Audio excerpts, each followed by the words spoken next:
Welcome back to commodities now. Oil prices fell today, declining for a second day and snapping more strength from a third quarter rally amid signs that a global glut in crude may not be clearing as quickly as some had hoped.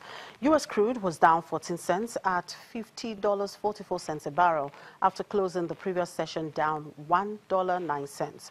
The U.S. benchmark posted a third quarter gain of around 12%, its strongest quarterly climb since the second quarter of 2016, but has now dropped nearly 5% from a 6-month high reached on Thursday. Brent crude, the global benchmark, was down 19 cents at $55.93 a barrel. The contract fell 67 cents in the last session. Brent had notched up a third quarter gain of about 20%, the biggest increase for that quarter since 2004, and traded as high as $59.49 last week. It is down about 6% from that level. Well, let's talk more about this with a research analyst with financial derivatives company, Nosike Nwajide. Good afternoon, Nosike. Thank you very much for joining us. Good afternoon. Thank you. Now, after the rally in September that took oil prices to $59 per barrel, we've seen prices slipping about 6% to about $55. Now, what is the major driver of this recent decline? Is it just about supply or the increase in U.S. shale oil? Well, both of those play an important role. Typically, at this time of the end to a seasonal surge in fuel consumption in some parts of the world, in the advanced economies, especially in the U.S., they drive a lot in the summer, and that increases demand for fuel. In the Middle East, there's a demand for air conditioning. So typically, there's a surge in demand, and this comes to an end when summer ends and autumn is about to begin, which is happening now. So that is another crucial factor, in addition to OPEC members who have, or some of them have, failed to comply to the production, the output cuts that they all signed up for. Then there's the resurgence in shale oil production. Now, there are some reports out there that Middle Eastern oil producers are concerned the price rise will steer U.S. shale producers into more drilling and push prices lower again. In other words, they're saying the price above $60 is encouraging too much shale output. Do you share the same view? Well, the average break-even price for a shale producer is somewhere around $50 a barrel. And oil prices have averaged about $52 a barrel so far this year.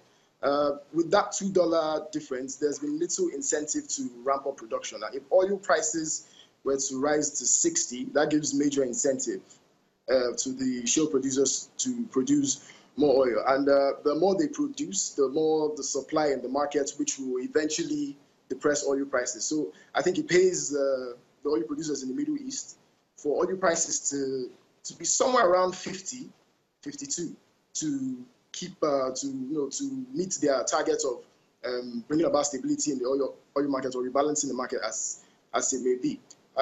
Also, there's also the shale producers. Over time, they become more cost efficient. They cut costs, and there's advancements in their technology, in drilling technology, and this will usually bring down their own break-even costs. So in the future, we're bound to see the break-even cost go from 50 to maybe 45, 40 in the medium term.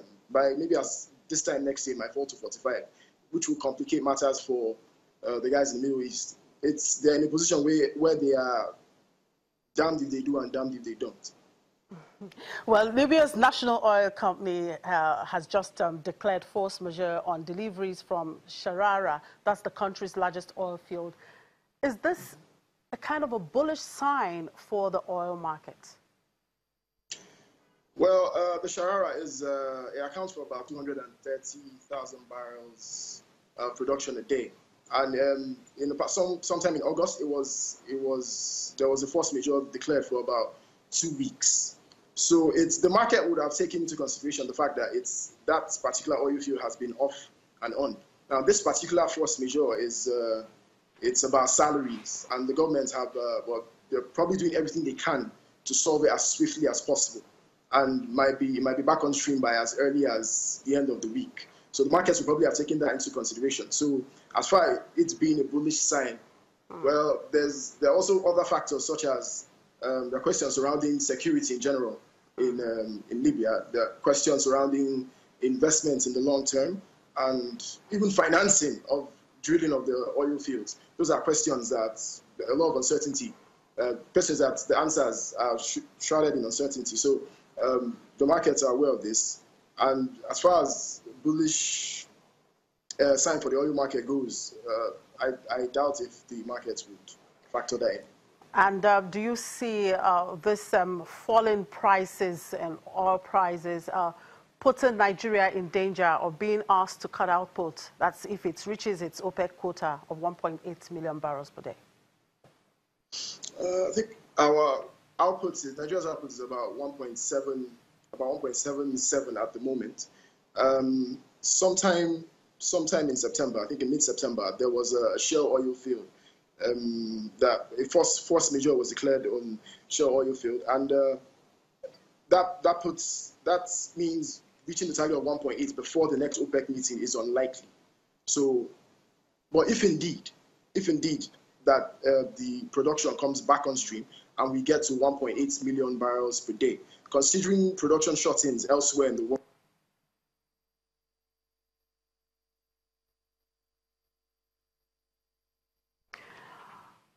I seem to have lost Nosike there. Thank you very much, Nosike, for your time. In the meantime, the exports of Nigeria's Bonny-Light crude oil are expected to resume later this week as repairs on one of the pipelines are almost complete. This comes as the data from the U.S. Energy Information Administration said the import of Nigeria's crude oil by the United States increased by 32.1% to 52.36 million barrels in the first half of 2017.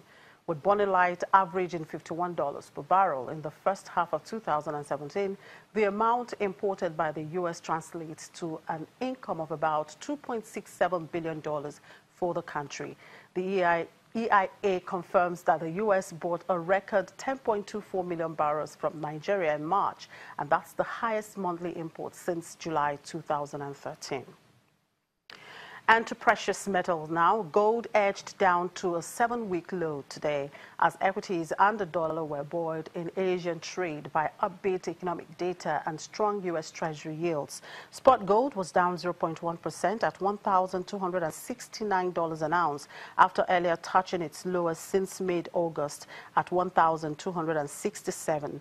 U.S. gold futures for December delivery shared 0.3% to $1,272 an ounce.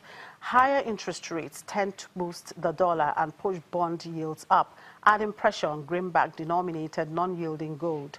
In other precious metals, silver had edged down 0.2% to $16.51 an ounce after earlier matching its lowest since August 9, which it originally hit yesterday.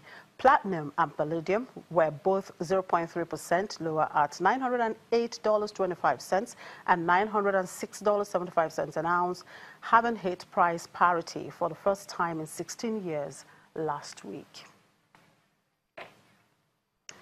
And that's a wrap on the program. Thank you very much for watching. I'm Chimeze Obi Iwago.